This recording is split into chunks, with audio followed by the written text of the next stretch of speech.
The United States makes the UN work when it wants it to work. And that is exactly the way it should be, because the only question for the United States is what's in our national interest. My name is John, and the International Criminal Court is now in session. It is September 15, 2024, and today we will basically go over the situation within Ukraine, eastern, southern, and especially northern Ukraine, which is adjacent to the Kursk Oblast. And so anyway, let's break it down. So apparently in the Zaporozhye Oblast, or Zaporozhye, the Russians have gained a little bit of ground in the town of Kamyansky, which has been tightly contested or joint controlled by both the Russians and the Ukrainians since the start of the initial war in 2022. Well, when I mean initial war, I mean the initial large-scale Russian invasion, which happened in February 2022, and not the original Donbas war, which has been going on since 2014.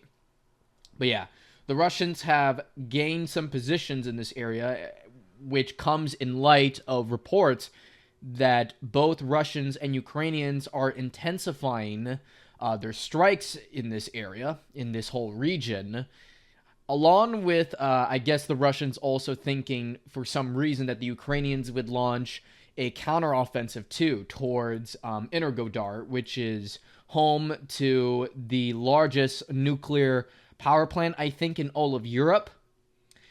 And for that reason, the Russians are keeping a close eye on the Zaporozhye direction.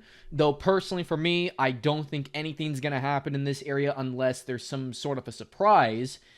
But otherwise, I don't really see anything happening in this direction. Mainly because mud season is coming up within weeks from now, which is going to start in October. And it won't end, of course, until like late December, if not like early January, when the ground freezes. But anyway, yeah, a few positions were taken by the Russians, but otherwise that's pretty much it for the Zaporozhye direction. And in the Kherson Oblast, if we go down a little south, the Russians have reportedly gained more like control over their bank of the Dnieper River within Kherson Oblast. This would give the Russians, I guess, a view, like a good view of the Ukrainian-controlled side, and I guess perhaps maybe, I don't know, like doing an offensive, I think, like an amphibious assault on the Ukrainian side of the Dnieper River. But again, just like Zaporozhye direction, I don't really expect anything to happen here at all. Mainly because of the upcoming mud season, but also because the Dnieper is too wide for either side to cross. Now, the Ukrainians have attempted a crossing throughout 2023 and 24, but they have not been successful in doing such things, which resulted in not only a catastrophic defeat, but it set back the armed forces of Ukraine like months or so, if not a whole year. But other than that, though, that will be it for the Kherson direction. In the vicinity of Artyomovsk or Chazov Yar, or actually, no, I misused my words. In the vicinity of Artyomovsk, aka Bakhmut, and Chazov Yar, the Russians have been advancing more and more westward, if not like westwards too. Because apparently the Russians have successfully pushed the Ukrainians outside of not just Ivanivsky's outskirts, but they have also been successful in pushing the Ukrainians to the right bank of the Sovietsky Donetsk-Donbas Canal, which will give the Russians the advantage, in my opinion, in the battle for Chazov Yar completely. And I even heard that the Russians have even went as far as to crossing the canal, and apparently are fighting it out for a bridgehead right now in these forested areas that are south of the town of Chazov Yar. And if the Russians are successful in establishing that said bridgehead, the Russians are going to be able to flank Chazov Yar from the south. And also, the Russians are also taking control of these areas pretty far north of Chasiv Yar too. And if they were to successfully establish a bridgehead here too, the Russians will also be able to flank Chasiv Yar from the northern direction. And as far as I can see, it doesn't appear that the Russian attack in this direction is stopping anytime soon, even though they have been going a little slower than usual when compared to other fronts like the Pokrovsk direction and, of course, the Ugledar direction. But still, the Russians are making gains in this area here, and it's only a matter of time before they not only cross the canal, but to also secure the northern outskirts of Chasiv Yar too. No advances, though, in the town. It's remained pretty much the same, but I keep an eye on this direction for the foreseeable future. In the Siversk direction, the Ukrainians have now 100% confirmed via Deep State UA that Sporne, or Spirne, is under their control, and apparently they have taken, I think, some high ground, in the area, but let's be honest, not much is really going on in this direction in the entire Donetsk Oblast. And when compared to, again, Pokrovsk and Ugledar, it's very slow. But just to play things safe, keep an eye out on it. Next, we will go to the Kupiansk front, which is in Kharkiv or Kharkov Oblast. The Russians have successfully not only repelled the armed forces of Ukraine's counteroffensive towards the village of Tabivka, but they have also have gained new areas, I think, northwest of the village too, which not only would secure Tabaivka, but also Pischine as well. The Russians are advancing both north and south, which they hope to, establish control or eventually use this area as a springboard to establish complete control over these villages on the Olskol River, which would allow them to gain access to Kupiansk for the first time since 2022, but it would also make Ukrainian logistics in this area a complete nightmare, and especially now that Sinkovka has fallen, and by the way, let's wait for Google Maps to load here. Here we go. And now that Sinkovka, along with its outskirts, have fallen, the Russians are now within reach of Kupiansk, though I personally don't think they're going to go for the city until they take the town Petropavlivka. And as soon as they do that, then the battle for the third battle of Kupiansk can then start. But until then, though, the Russians still have a long way to go. And I think they also got to take control of this other village too, known as Pischine as well. There's like two Pischines, one here and one there. Like one in the north, and then one in the middle here. But yeah, the Russians still have a long way to go before they can re-enter Kupiansk, but they also need to take control of Bolchansk too, which they still have not been able to do since they started their offensive on the city in May 2024. It's been 5 months, and the Russians have not really made any progress in this area, even though Ukrainians do like to talk about the gains that they made in this area lately, but still nothing much has really gone on in this area. So yeah, the Kharkiv front, despite a few movements by either side, has nothing really going for it. And with that, let's move back to Donetsk Oblast, in which there is some news to discuss.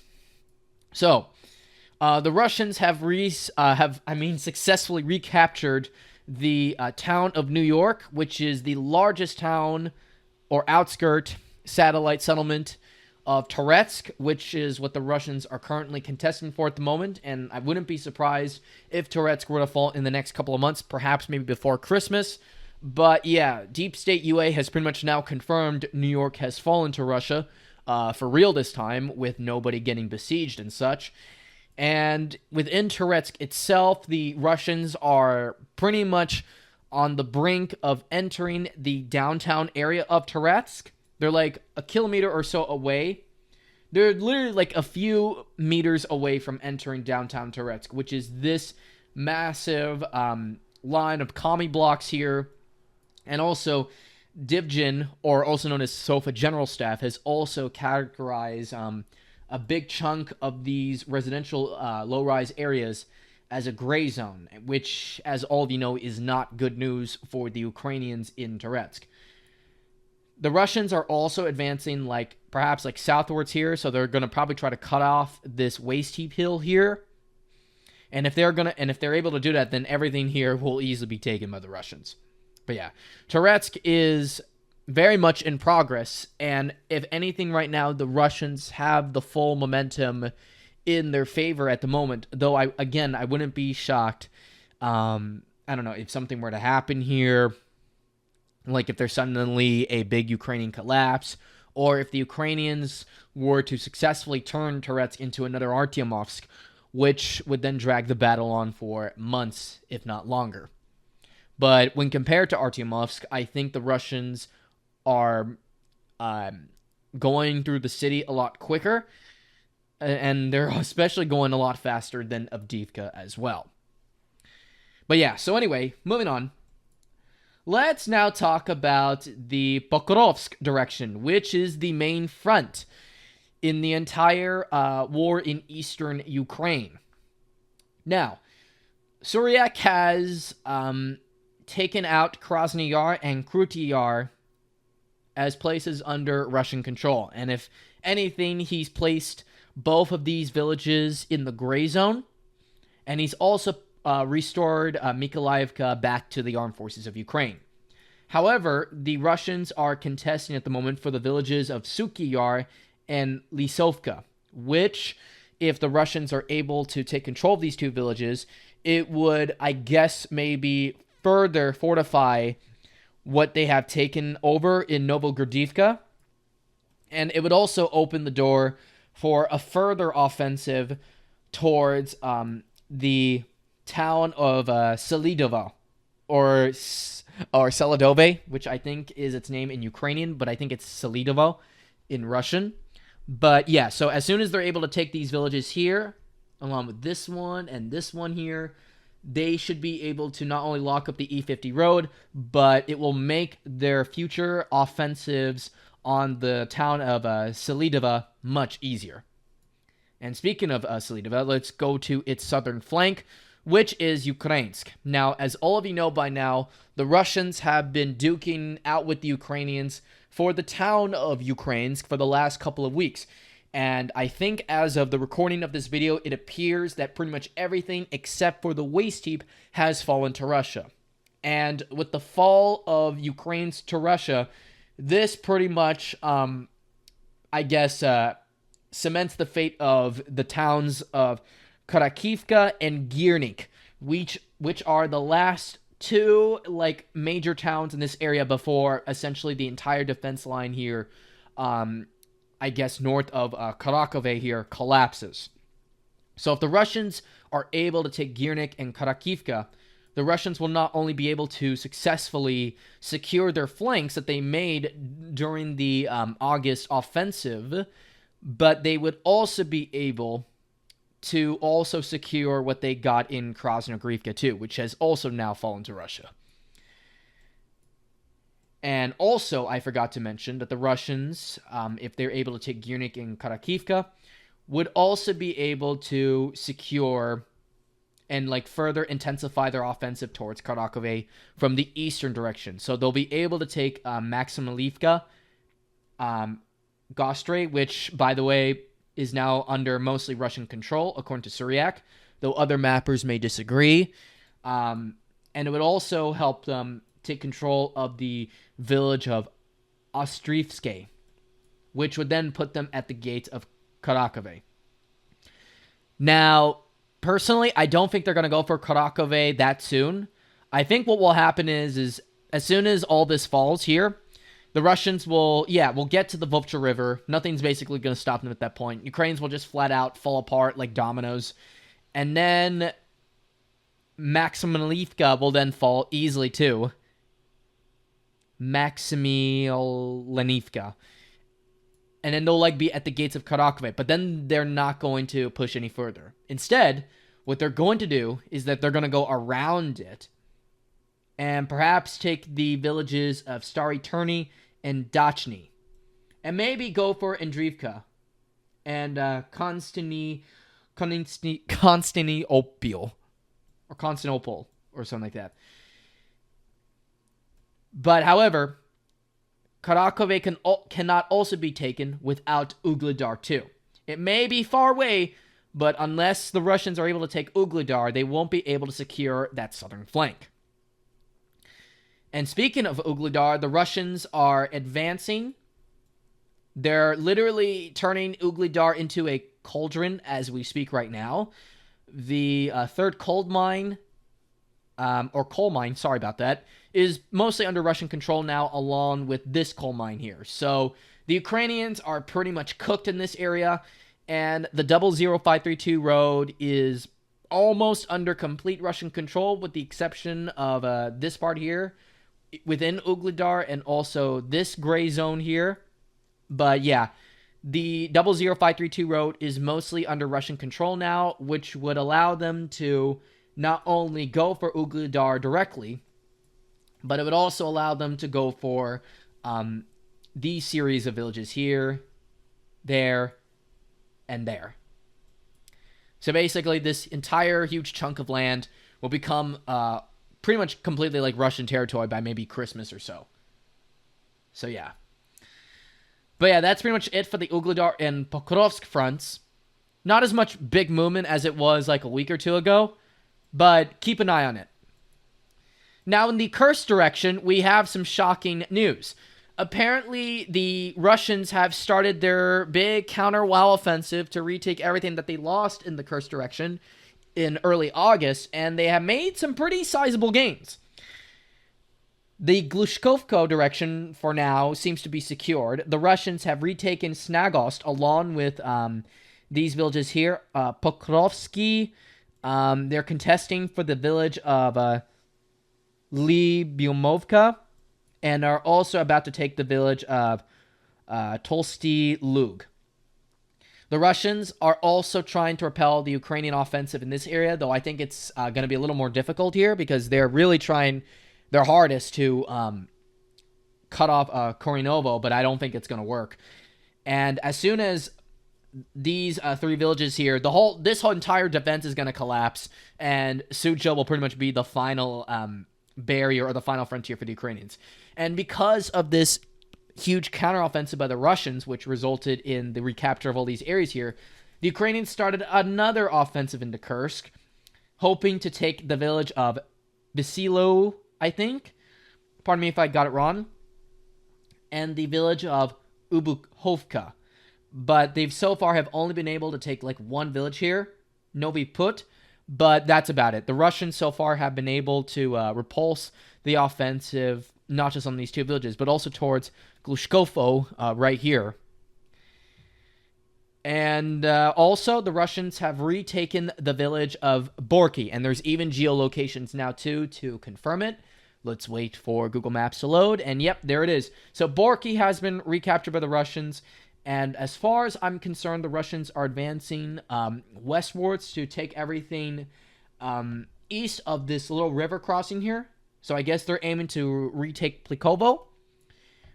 And then after that, I'm expecting the Russians to then try to do an offensive to encircle the town of Sucha, which I won't be surprised that it will happen in the next couple of weeks or so. If not, then early October. But yeah, Ukrainians' time is running out in Kursk Oblast, and it appears that the Donbas front in both Ugledar and Pokrovsk direction is falling apart for the Ukrainians too. So again, we gotta wait for the Google Maps to load because it's been horrendously slow today. I don't honestly know why it's been slow, but yeah, there we go.